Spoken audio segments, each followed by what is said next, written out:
Celestine Bell was 34 years old when a 26-year-old stranger walked up to her at brunch, leaned in close, and laughed in her face. "I took your man," Destiny said, loud enough for the table to hear. "He says you don't even satisfy him anymore." Celestine didn't flinch, didn't argue, because 3 days earlier, she'd found a voicemail Blake forgot to delete. Destiny's voice, gloating that Celestine was just the paycheck now. What Destiny didn't know was that Celestine wasn't just Blake's wife. She was the CFO who'd built the company he was about to present someone else's work at. She'd already traced the diverted funds, already found the second account hiding under Destiny's almost name, already made one phone call to a forensic accountant who happened to be family. Destiny smiled like she'd already won. Celestine smiled back and said nothing. What happened next would cost them both everything they thought they'd taken from her. Before we dive in, comment where you're watching from today. And if stories like this speak to you, hit subscribe, because tomorrow's story is even more intense. The alarm hadn't gone off yet when Celestine opened her eyes. 5:47 a.m. The room was still dark. The ceiling fan turned slow and quiet above her. Blake was on his side of the bed, facing away, his breathing heavy and even. She lay still for a moment, listening to the house. Then she got up. By 6:30, she was at the kitchen table with her laptop open and a mug of black coffee going cold beside her. 2 spreadsheets, side by side, one for the household, one for the company. She did this every morning, had done it for years. The household account showed the mortgage payment had cleared, $3,840, same as always. Her payment. Her name, technically, on the original loan, because when they'd bought the house 6 years ago, Blake's credit score had been sitting at 591, and she hadn't said a word about it to anyone, not even her Aunt Yolanda. She'd just signed the papers and moved them in. She scrolled down.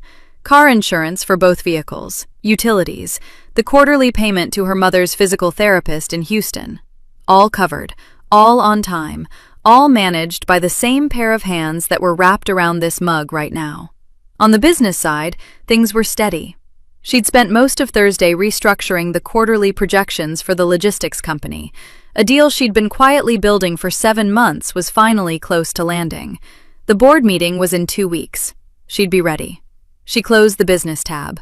Today wasn't a work day. Not entirely. Today was their anniversary. 10 years. She'd made the reservation at Marigold weeks ago. A window table. The good wine.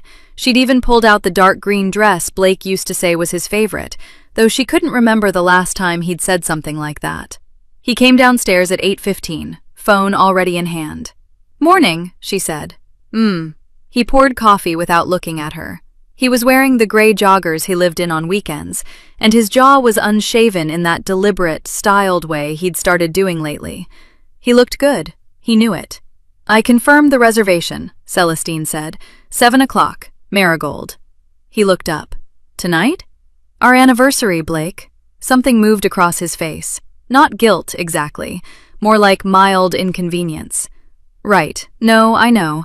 I've just got some things to wrap up." He looked back down at his phone. "It's fine." She watched him scroll. Tap. Scroll again. "You look tired," he said, not looking up. "I woke up early." "You always wake up early." He took a sip of coffee. "You should do something with your hair tonight. You used to try harder." He said it the way someone says it looks like rain, casual, like it was just an observation about weather. Celestine looked at him for a moment. Then she picked up her mug and took a slow sip. "I'll keep that in mind," she said. Dinner was beautiful, the way a photograph can be beautiful. All the right details in all the right places, but something flat behind the glass. The restaurant was warm and golden. The wine was exactly as good as she'd hoped. She'd worn the green dress. She'd done her hair. Blake ordered the salmon. He laughed at the right moments. He held her hand across the table for about 4 minutes before his phone buzzed and he turned it face down without showing her the screen.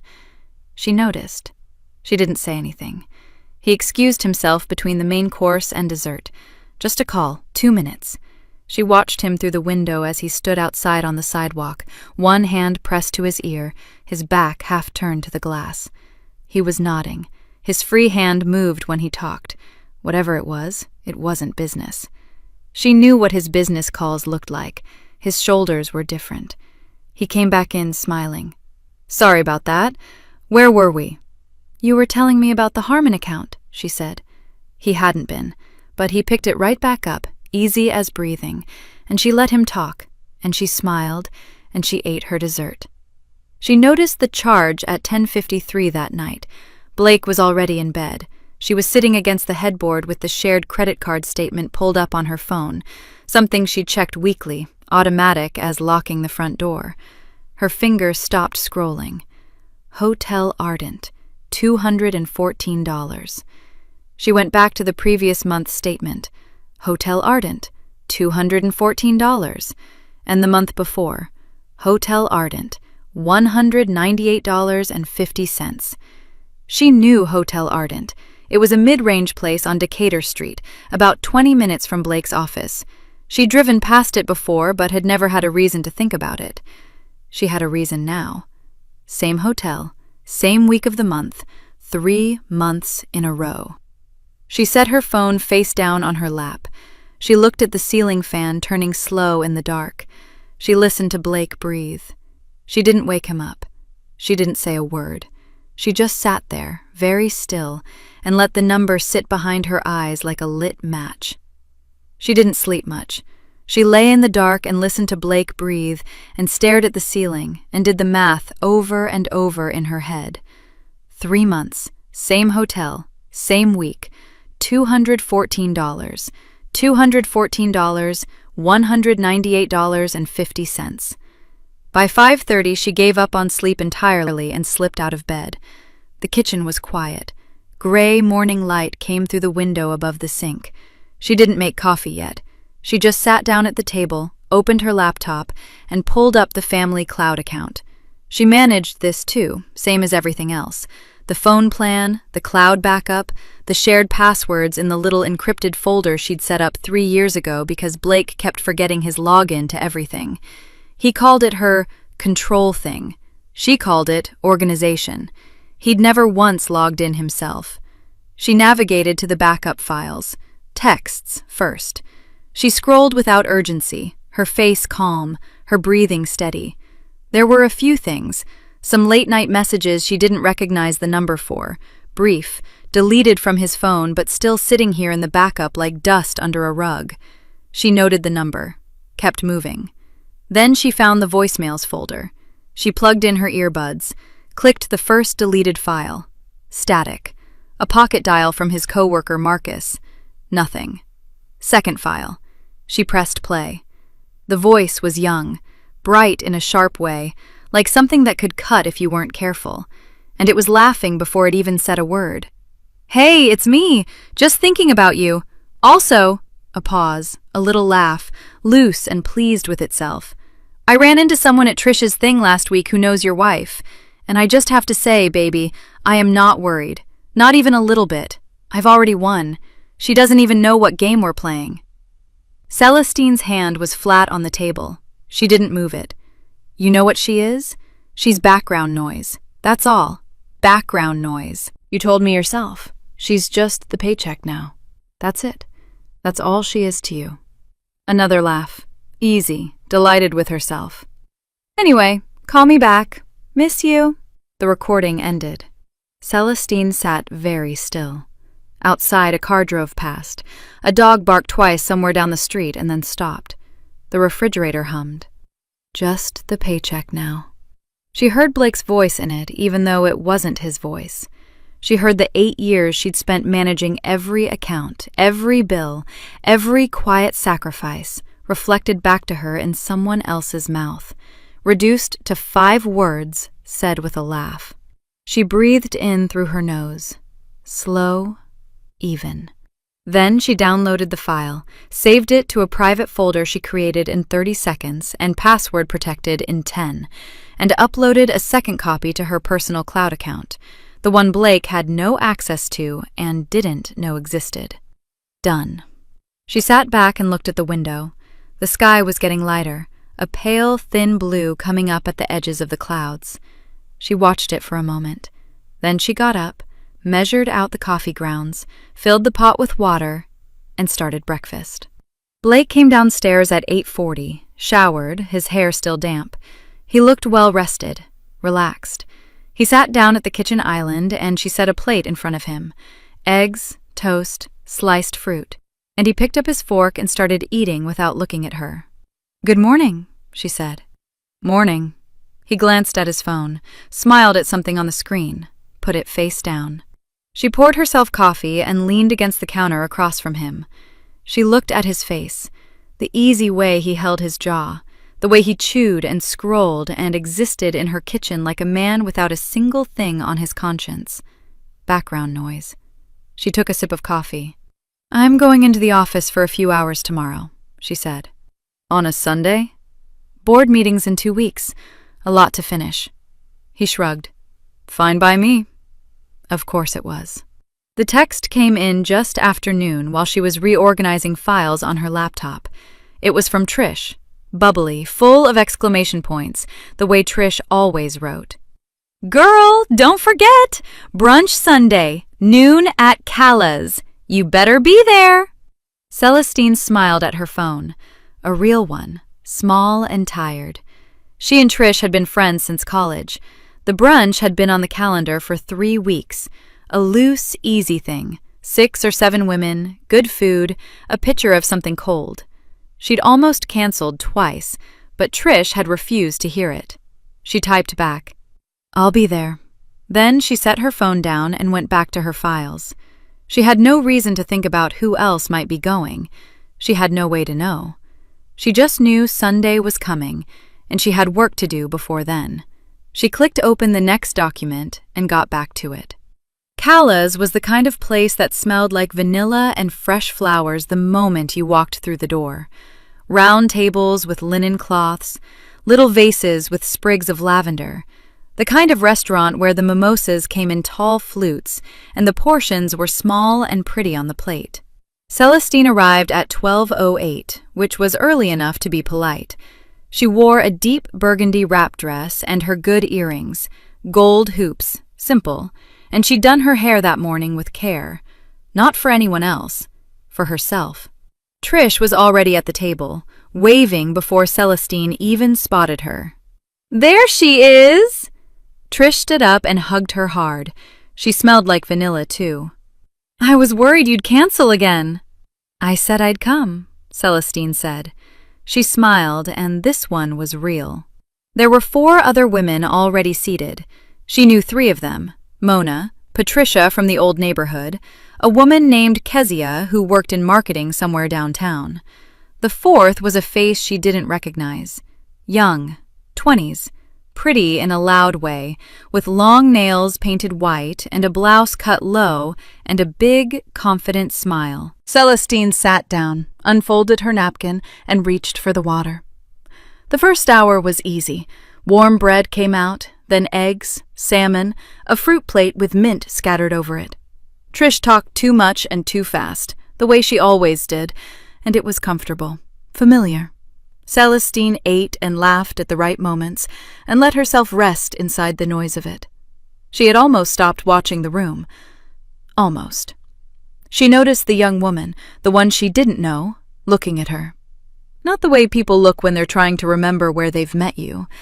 A different kind of looking. Deliberate. Like someone checking something against a picture in their head. Celestine reached for her mimosa and said nothing. A minute later, the young woman leaned across to Kezia and said something quiet. Kezia laughed, distracted, not really listening. The young woman sat back. Then she stood up. She picked up her glass and walked around the table with the kind of ease that came from being used to people watching her move. She stopped just behind the empty chair to Celestine's left and put one hand on the back of it. "You're Celestine," she said, not a question. Celestine looked up at her, calm, level. "I am," she said. The young woman smiled, wide, bright. She had the same quality in her face that she'd had in that voicemail, that loose, pleased with herself energy, like a woman who had already rehearsed this and liked how it was going to go. "I'm Destiny," she said. "I've seen your picture. Blake keeps one in his desk."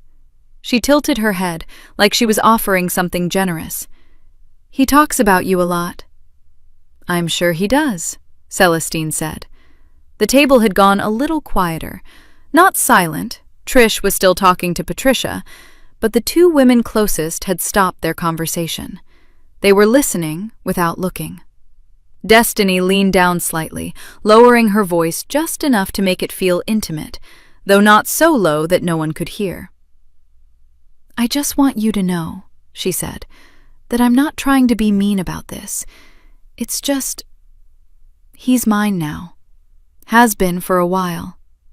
A small laugh, the same laugh from the voicemail, the easy, delighted one.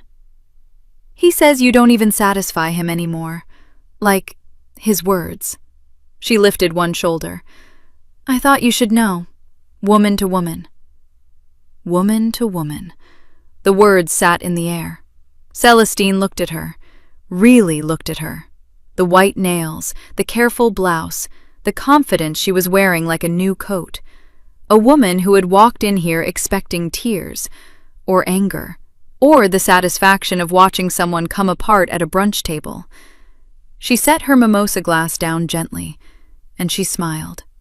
It was a quiet smile, still, the kind that didn't reach for anything, the kind that came from somewhere deeper than the moment, from a woman who already knew things this girl hadn't figured out yet. "Good luck with him," Celestine said.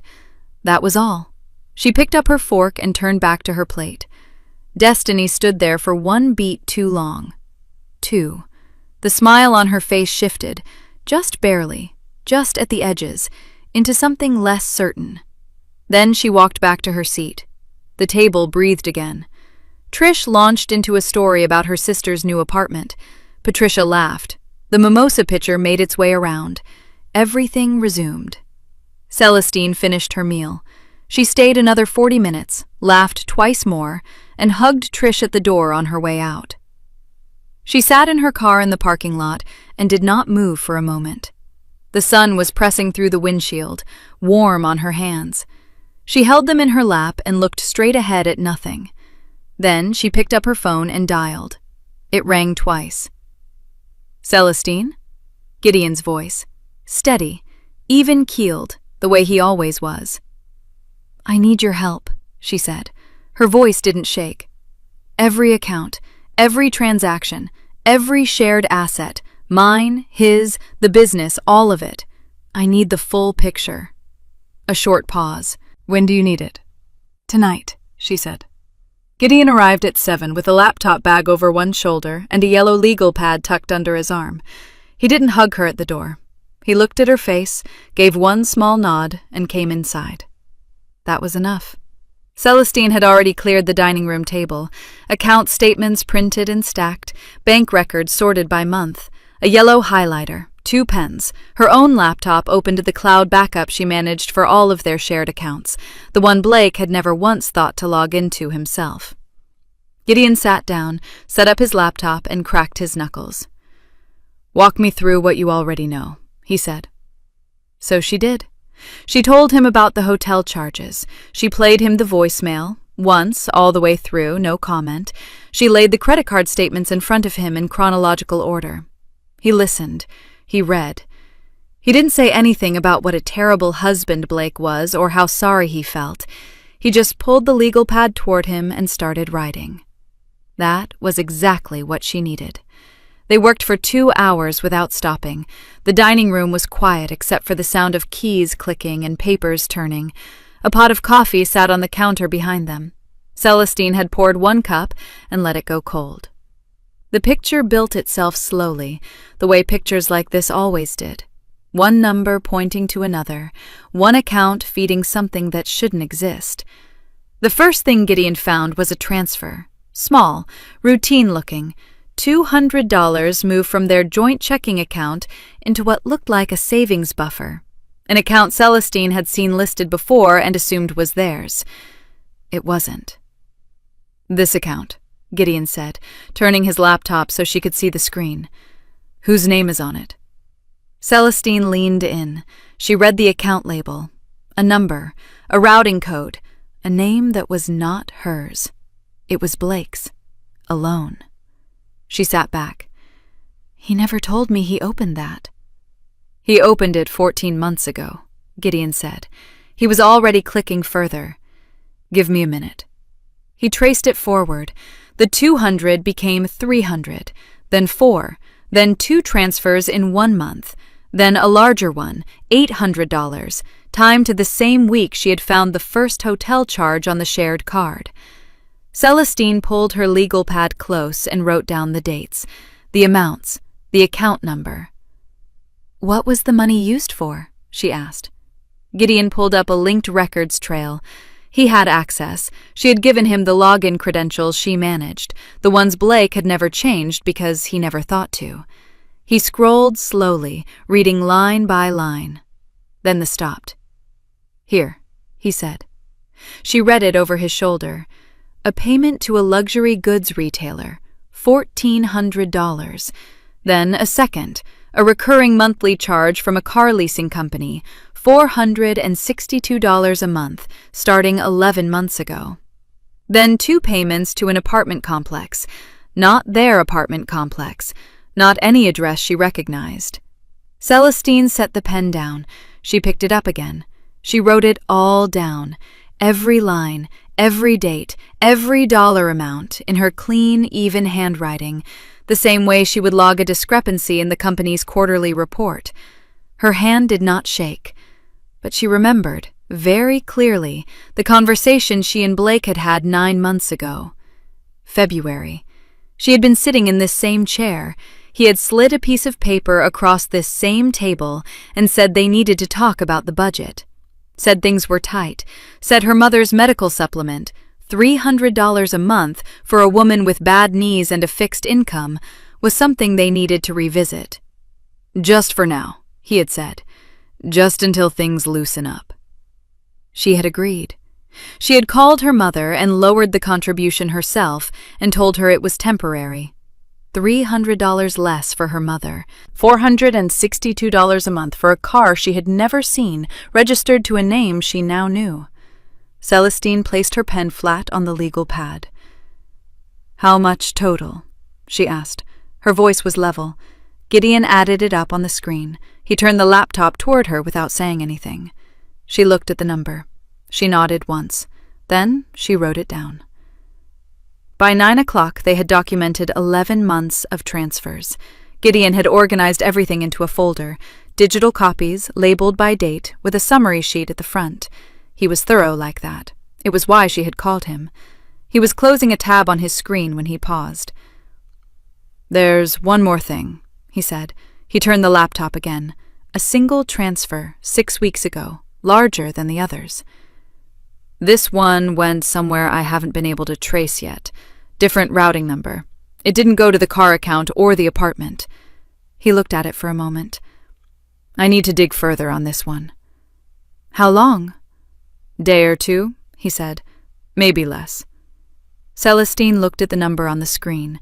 Then she closed her own laptop and sat with that for a moment. Okay, she said. I'll give you time. She began stacking the printed statements into a neat pile, edges aligned. I have somewhere to be tomorrow anyway, she said. Priscilla Bell lived in a cream-colored house on a quiet street in Decatur, with flower boxes under every window and a welcome mat that said, "Family is everything," in looping cursive letters. Celestine had always found that mat funny, in a private way. She rang the bell at 11 on a Tuesday morning, holding a tin of butter cookies she had stopped for on the way, the kind Priscilla liked, the kind that came in the blue tin with the Danish writing on the lid. The door swung open. Celestine! Priscilla pulled her in with both arms. She smelled like powder and something warm baking in the oven. Come in, come in! I just put on a peach cobbler. You didn't have to do that, Celestine said. I always have something on when company comes. Priscilla waved her through the hallway. You know that by now. The living room was exactly as it always was. A cream sofa with too many throw pillows. Family photos lined across the mantel in matching gold frames. Blake's college graduation photo, front and center, a little larger than the others. Celestine sat down and smiled. Priscilla brought out sweet tea and set the cookies between them on the coffee table, still in the tin. "You look tired," Priscilla said, studying her. "You been working too hard again?" "Just busy," Celestine said. "Quarter close always gets like this." Priscilla settled back into her chair. "You need to let Blake take on more. He keeps saying you won't delegate." Celestine tilted her head just slightly. "He says that?" "All the time," Priscilla waved her hand. "Says you carry everything yourself, that you're stubborn about it." She smiled the way mothers smile when they think they're being helpful. "You know how he is. He just wants to be more involved." Celestine picked up her glass. "More involved how?" "Oh, with the business side. The board people, the investors." Priscilla reached for a cookie.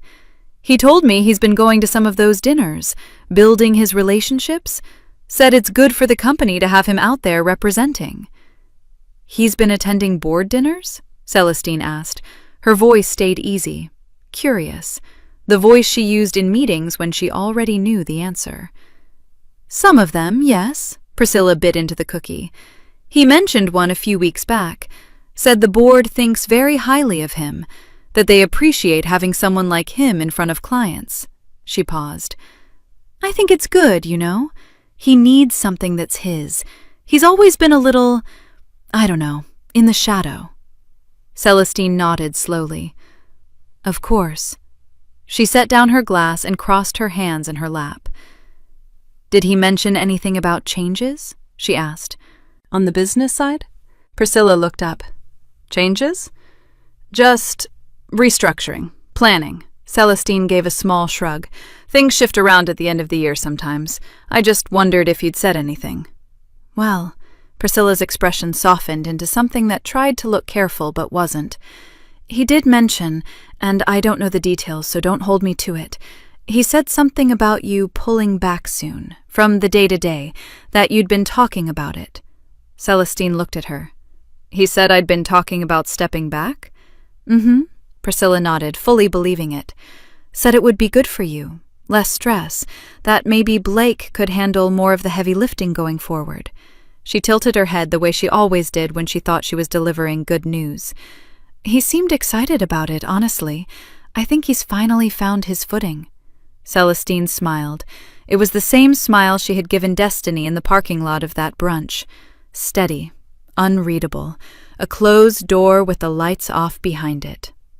"That's good to hear," she said. She stayed another 40 minutes. She ate cobbler. She asked after Priscilla's sister. She listened to a story about a neighbor's new dog. When she stood to leave, she hugged Priscilla at the door and told her the cobbler was the best it had ever been, which was true. Priscilla beamed. "You come back soon, and tell Blake I said call his mother." "I will," Celestine said. She picked up her purse and walked to her car. She sat in the driveway for a moment, the engine off, her hands in her lap. Blake had told his mother Celestine was stepping back. He had been attending board dinners. He had been building relationships, her relationships, with her board, using access she had never revoked because she had never imagined she needed to. He hadn't just started an affair. He had been building an exit strategy for months. Patient, deliberate, and quiet, the one quality she had never expected from him. She pulled out her phone and dialed. Gideon picked up on the second ring. "He's been moving on the board," she said. No greeting, no preamble. Positioning himself, telling people I'm stepping back. She pulled her seatbelt across her chest. "I need you to pull his work calendar. Anything that involves the company, dinners, meetings, client events, everything in the last 6 months." "Understood," Gideon said. "And, Gideon," she started the engine, "did you find where that last transfer went?" The email was right there, sitting in the company's travel booking system like it had always belonged. Celestine had legitimate access to the platform. She was CFO. She approved travel budgets. She signed off on conference registrations. The system logged everything: names, dates, sessions, hotel rooms. and she had full admin rights because she had set up the account herself 3 years ago. She had almost forgotten that. Blake hadn't. She pulled up the registration records for the Meridian Logistics Investors Conference. It was a big one. Annual event, held at a hotel in Atlanta, 2 days of panel sessions and one formal dinner where companies made pitches to regional investors. Celestine had attended twice before. She had structured the deal they would be presenting this year, a new regional freight partnership that had taken her 4 months to build from scratch. She scrolled down the attendee list. Blake Bell, presenter. Session 3, Regional Growth Partnerships. She read it twice. She had not submitted that registration. She had not approved it. She had not listed Blake as a presenter on anything, because Blake had nothing to do with the freight partnership deal beyond sitting across the dinner table while she worked on it. She kept scrolling. Destiny Pruitt, guest registration. +1, Blake Bell. Celestine set the laptop down on the table. She stood up and walked to the kitchen. She poured a glass of water. She drank half of it standing at the sink, looking at the backsplash tile. Pale gray, small hexagons. She had picked it out herself when they renovated. Then she picked up her phone and called Gideon. "Pull up the conference system," she said when he answered. She heard keyboard clicks, then a long pause. "Yeah," Gideon said. Quiet, even for him. "Session 3, she said. "I see it." She walked back to the table and sat down. He registered himself as a presenter on the freight partnership. She kept her voice flat. "He didn't build that deal, Gideon. I structured every piece of it. The vendor contacts, the rate modeling, the partnership terms. He sat in on 2 calls. "I know," Gideon said. "I've seen the file history." "He's going to walk into that room, in front of our board, and present my work as his." She paused. "With her next to him." Another silence. Then Gideon said, "The conference is in 18 days. "I know." She pulled the laptop back toward her and stared at Destiny's name on the screen. Guest registration, +1, Blake Bell. The registration had been submitted 11 days ago, while Celestine was working late on Q4 projections. "Did you find the account?" she asked. "That's why I was calling you," Gideon said. "I found it last night." He walked her through it without rushing. The transfer from Chapter 4, the one he hadn't been able to trace, had landed in a personal checking account at a regional bank. The account was registered under the name Desiree N. Pruitt. Not Destiny, not a completely different name, just different enough to create friction.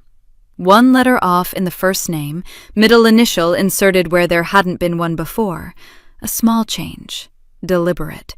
The kind of change that made automated cross-referencing harder. "She opened it 4 months ago," Gideon said. 1 month after the transfers started. She didn't just receive the money, Celestine. She opened that account after the transfers began. She knew what was coming. Celestine sat with that for a moment. She had already known about the affair. She had already known about the financial theft. She had known Blake had been maneuvering with the board. But this was different. This was Destiny sitting down, opening a new account under a slightly different name, and holding out her hands for money she knew came from Celestine's joint accounts. Not a woman who got swept up in something. A woman who made a series of deliberate choices and covered her tracks while she did it. "Is the documentation clean?" Celestine asked. "Airtight," Gideon said.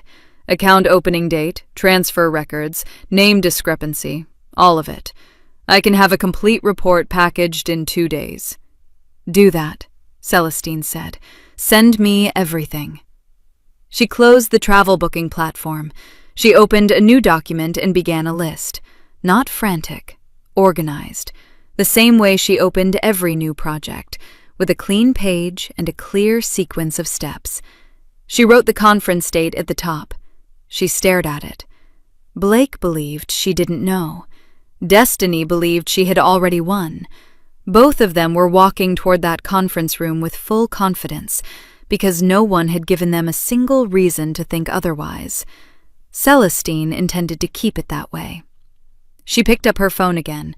Not Gideon this time. She scrolled to a name she hadn't called in 2 weeks, a name that came with real weight behind it. Founding shares, institutional authority. A woman who had built this company before Celestine was old enough to read a balance sheet, and who had zero patience for people who thought they could take what wasn't theirs. She pressed call. It rang once. Celestine? Aunt Yolanda's voice was warm and dry at the same time, like good leather. Auntie, Celestine said, I need to meet with you, in person. There's something you need to see. The lawyer's office was on the 14th floor of a glass building downtown. Clean lines, gray carpet, a view of the city that made everything below look small and manageable. Celestine liked that. She sat across from her attorney, a woman named Sandra Kwame, who had handled her business contracts for 4 years. Sandra had a sharp, still face and the habit of listening without interrupting, which was exactly what Celestine needed right now. Celestine placed a folder on the desk between them. Joint accounts, marital assets, and these. She tapped the folder. Documented transfers from our shared accounts into a third-party personal account, opened under an altered name. 4 months of activity. The total is significant. Sandra opened the folder. Her eyes moved down the first page without expression.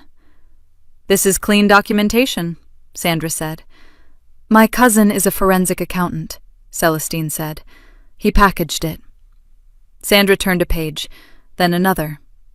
You want a protective order on the remaining joint assets? Immediately, before the end of the week. Done. Sandra set the folder flat on the desk. And the business interest? Separate matter. My aunt is handling the shareholder side. Celestine folded her hands in her lap. I need the personal financial protection in place first. That's the priority today. Sandra nodded and reached for her pen. That meeting took 52 minutes. When Celestine walked back to her car, the folder stayed with Sandra. A copy stayed with Celestine. The joint accounts were flagged. No large withdrawals, no new transfers. Nothing moved without her sign-off. Blake would not notice. He never checked. That was the thing about someone who spent 8 years letting another person manage everything. They stopped paying attention. She met Aunt Yolanda 2 days later. Not at a restaurant, not somewhere soft. Yolanda had suggested her own home office, a room lined with filing cabinets and framed photos of job sites and shipping yards from the company's early years, back when it was 3 people and a leased truck. Yolanda sat behind her desk with her reading glasses on, working through Gideon's report page by page. She didn't speak while she read. She just turned the pages steadily, and the room was quiet except for that sound. When she finished, she took her glasses off and set them on top of the report. He registered himself as a presenter on your deal, she said. Yes. While telling board members you were stepping back. Yes. Yolanda was quiet for a moment. Her jaw shifted slightly, the way it did when she was containing something. And this girl, she pressed 2 fingers against Destiny's account records. She opened this account 1 month after he started sending money. Gideon confirmed the dates. So she didn't stumble into this. Yolanda's voice was flat. She planned. Yes. Yolanda stood up. She wasn't a tall woman, but she moved like she owned the floor under her feet. She walked to the window and looked out at her backyard for a moment. The fig tree she'd planted 20 years ago, wide and heavy now with summer leaves. I have enough shares to call an emergency session, she said. I've had enough since the beginning. She turned around. I want it timed to the second day of the conference, after he presents. Celestine nodded. That's what I was thinking. Let him have his moment. Yolanda's mouth curved, but it wasn't a smile exactly. It was something older than a smile. Let him stand up in front of those investors and say everything he's going to say. Then we correct the record. Gideon's report will be in your hands before the conference starts. Good. Yolanda picked up her glasses again and tucked them in her shirt pocket. Don't tell him a thing. I haven't said a word. I know you haven't. Yolanda looked at her the way she had when Celestine was 12 years old and had figured out how to balance a household budget on her own because no one had told her she couldn't. That's always been your gift, baby. You know when to be quiet. The compliance officer's name was Raymond Osei. He was methodical, careful, and deeply uncomfortable with conflict, which meant he was exactly the right kind of person for what Celestine needed, someone who would follow procedure without drama.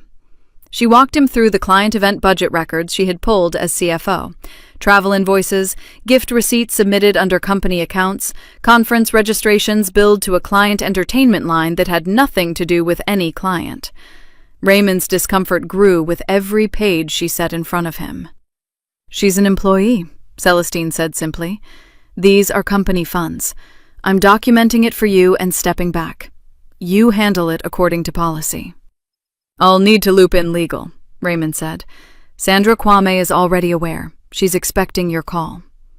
Raymond looked at the stack of documents. This will mean suspension pending investigation, at minimum. I know, Celestine said. Do it right, do it quietly, and do it at the conference. The night before Blake left, Celestine sat at the desk in the spare room with Gideon's final report in front of her. Every page in order, every number confirmed. She could hear Blake in the bedroom down the hall, the drag of a suitcase zipper, the thud of shoes being dropped into a bag, the small, ordinary sounds of a man preparing for a trip he believed would change everything for him. Celestine turned to the last page of the report and read it through one final time. Then she closed the folder and placed her hand flat on top of it. She was ready. The conference room was on the 3rd floor of the Meridian Hotel, floor-to-ceiling windows, rows of padded chairs facing a projection screen at the front, a long table where 6 board members and 4 outside investors sat with water glasses and notepads, looking like people who expected to be impressed. Blake was already at the podium when Celestine arrived. He looked good. He always looked good when he was performing. Dark suit, fresh haircut, the confident lean he did with one hand on the podium like he owned it. Destiny sat in the front row just off to the side, legs crossed, wearing a rust-colored dress and a smile that said she thought she was exactly where she was supposed to be. Celestine stood at the back of the room for a moment and watched. Blake had already pulled up the first slide. The Hargrove Logistics Partnership. The deal Celestine had spent 4 months structuring. The rate agreements, the regional routing analysis, the 3-party contract she had negotiated personally over 11 separate calls. Her name was nowhere on the slide. This opportunity came out of 18 months of groundwork on our end, Blake was saying. I identified the gap in the Southeast Corridor early, started building those relationships, and what you're looking at today is the result of that investment. One of the investors, a man with silver hair named Douglas Fitch, who Celestine knew from 2 previous meetings, was nodding slowly and taking notes. Celestine walked down the center aisle. She didn't rush. She didn't make a sound beyond the quiet click of her heels on the floor between the rows of chairs. She carried a leather portfolio under one arm and moved like someone who had every right to be there, which she did because she was the CFO of this company, and this was her deal. Blake saw her when she was about halfway down. His hand tightened on the podium. Celestine.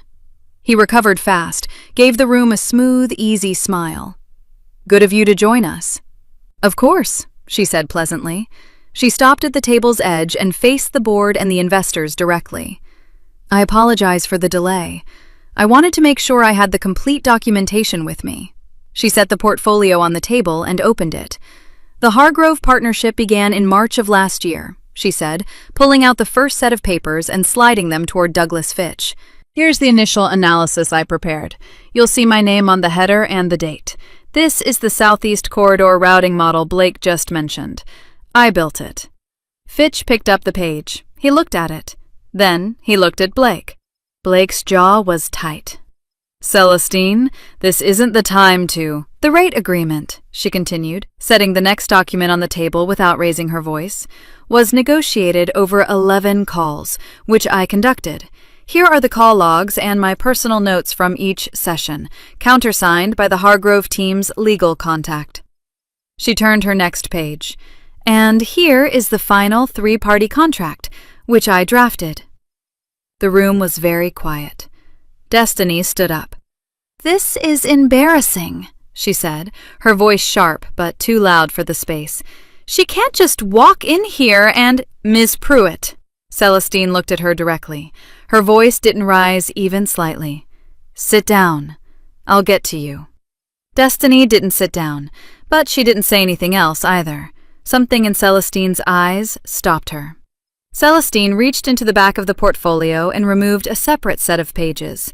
She didn't put these on the table. She held them and looked at Destiny steadily. "You've been receiving direct transfers from a joint marital account into a personal account opened under the name D.A. Pruitt Cole," Celestine said. 4 months. Documented. The account was opened 1 week after the first transfer. She paused. "Our forensic accountant traced the structure. You didn't stumble into this money.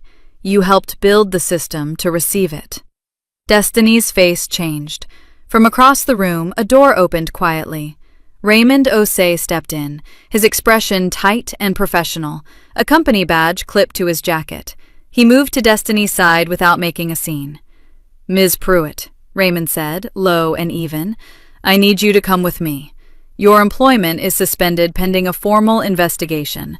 I'll explain your rights and next steps outside." Destiny looked at Raymond, then at Celestine, then at Blake. Blake didn't move. He was still standing at the podium with his hand resting on it, but the performance was completely gone now. He looked like a man who had walked confidently into a room and only just realized the floor wasn't there. Douglas Fitch had put down his pen. Every person at the table was watching. Raymond stepped back and held the door open. Destiny walked through it. She didn't say anything. The door closed behind them both with a soft, final click. The room sat in the kind of silence that follows something that cannot be undone. Celestine closed her portfolio. She looked at Blake for a long moment, just long enough to let him feel the full weight of it. Then she looked at the board. "I'm happy to continue the presentation from the beginning," she said, "with the correct attribution." It was Aunt Yolanda who spoke next, from her chair at the far end of the table, where she had been sitting quietly the whole time.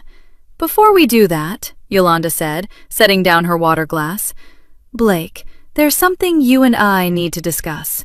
An emergency shareholder meeting has been called for this afternoon." The emergency shareholder meeting lasted 47 minutes. Yolanda ran it the way she ran everything.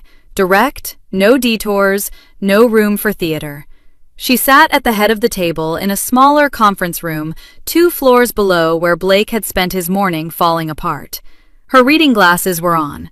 Her copy of the company's founding charter was open in front of her. She had done this before, years ago, with a different person who thought the company was softer than it was. That person was also gone now. Blake had a seat at the table. He used it. He tried charm first. He always tried charm first. "Yolanda, I think if we just take a step back here, the motion is already on the table, Blake." Yolanda didn't look up from the charter. "You can speak to the record if you'd like." "That's your right." He tried authority next. "I have a contract. There's a process for—" "Your contract has a misconduct clause." She turned a page. 3 of them, actually. Financial misappropriation, misrepresentation to the board, breach of fiduciary responsibility. She finally looked up at him over her glasses. "Celestine's documentation covers all 3. So does yours, if you read it carefully." He went quiet after that. The vote took less than 4 minutes. Yolanda's founding shares were enough. The other members followed without hesitation. Celestine had briefed them the week before. Not with emotion, but with numbers and documents, which was the only language a board table truly respected. Blake's company badge was collected before he left the building. His parking validation was not processed. He stood on the sidewalk outside the Meridian Hotel in his good dark suit, with his presentation clicker still in his jacket pocket, and he had nowhere to be. Celestine was home before him. She had changed out of her conference clothes. She was sitting at the kitchen table with a glass of water and her hands flat on the surface when Blake walked through the door. No documents this time, no portfolio. She didn't need them anymore. He looked at her. "Celestine." "Sit down," she said. He sat. "I'm not going to yell at you," she said. "I'm not going to cry. We're going to talk about what you did, and then I'm going to tell you what happens next." What followed was not an argument. Blake tried once to interrupt, and she simply waited until he stopped, and then continued. She talked about the hotel charges, the voicemail, the account in Destiny's altered name, the money he'd funneled while telling her they couldn't afford to keep up her mother's medical payments. She talked about the board meetings he'd attended without her knowledge, the things he'd said about her stepping back, the presentation he had stood up and delivered with her name scrubbed from every slide. She said all of it plainly, the way she would have delivered a financial summary, clear, sequenced, complete. Blake's face moved through several things while she spoke: defensiveness, shame, a brief, ugly attempt at justification that died when he saw her expression didn't change. "She's not coming back," Celestine said at the end. "In case you're wondering." He looked up. "Destiny lost her job today," Celestine said. "The company is filing formal charges, embezzlement, account structuring. The compliance documentation is airtight. And the industry is small, Blake. You know how small it is." She picked up her water glass. "Her name is already moving through it." She wasn't wrong. By that evening, 3 calls had come in from people in the logistics network who had heard pieces of the story.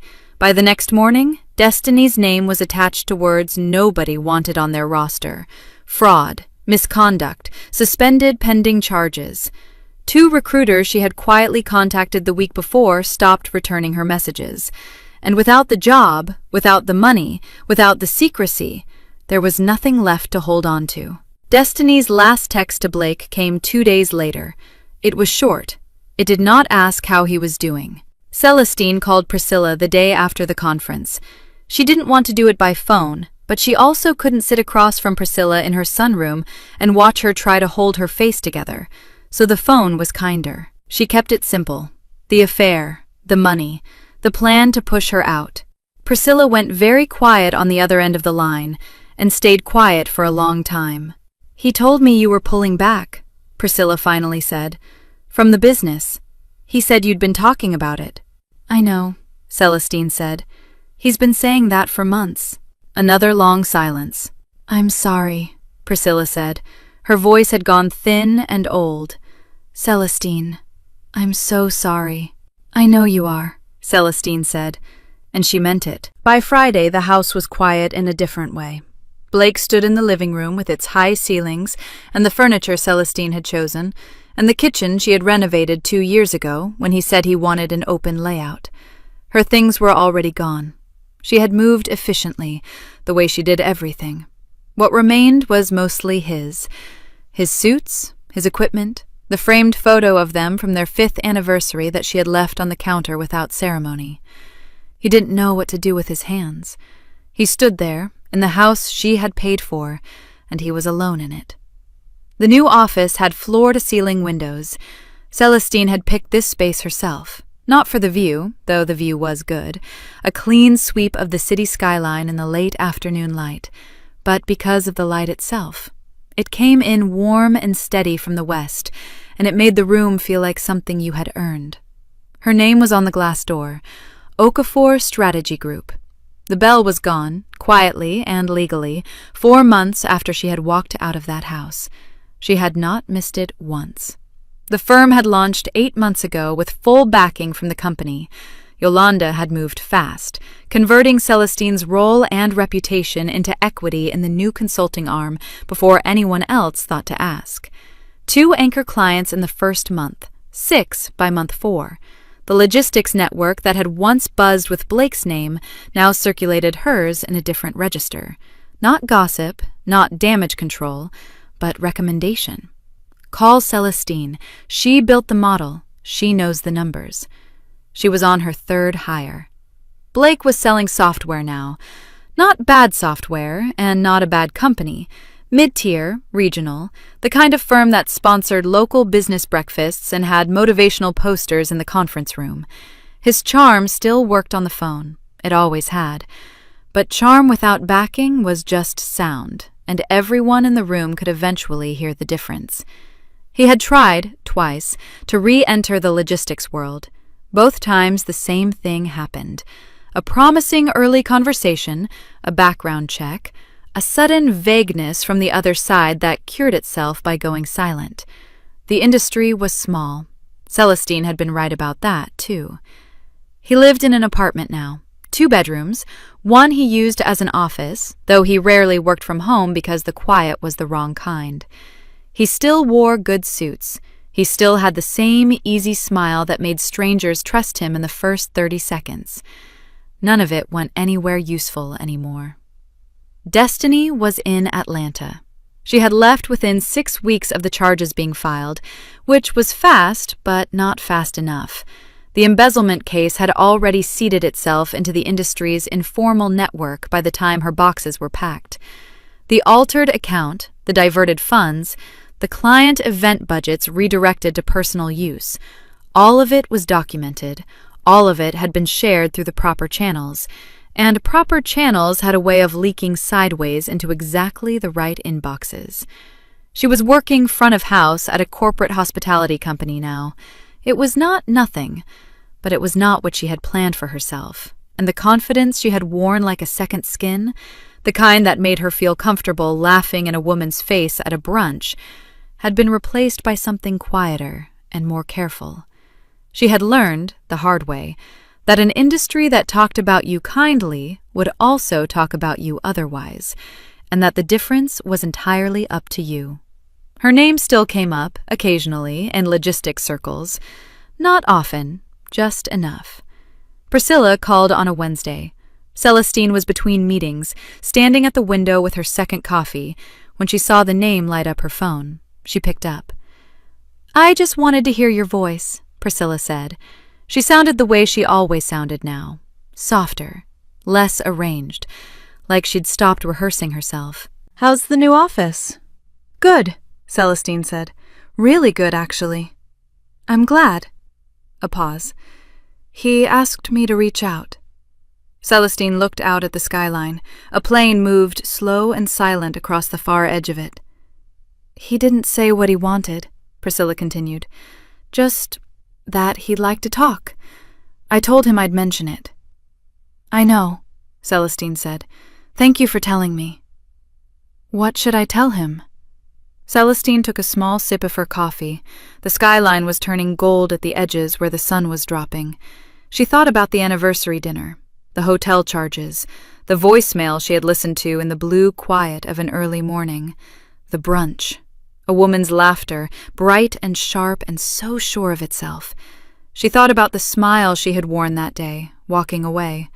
She was wearing it now, faintly, without meaning to. "Tell him nothing," she said. "You don't need to explain it. Just nothing." Priscilla was quiet for a moment, then, gently, "Okay, baby." They talked for a few more minutes about ordinary things, Priscilla's garden, a cousin's new baby, whether the rain was coming before the weekend. When they hung up, Celestine held the phone for a moment and then set it face down on the desk.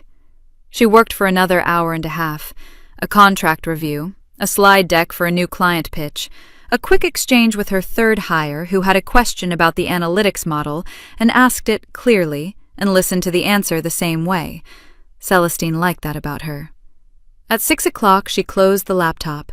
The office had gone golden and quiet around her. Her name was still on the door. The city was still there outside the glass, steady and wide and lit up in the last of the afternoon. She smiled. The same smile. The one that had unnerved Destiny. The one that had cost nothing and said everything.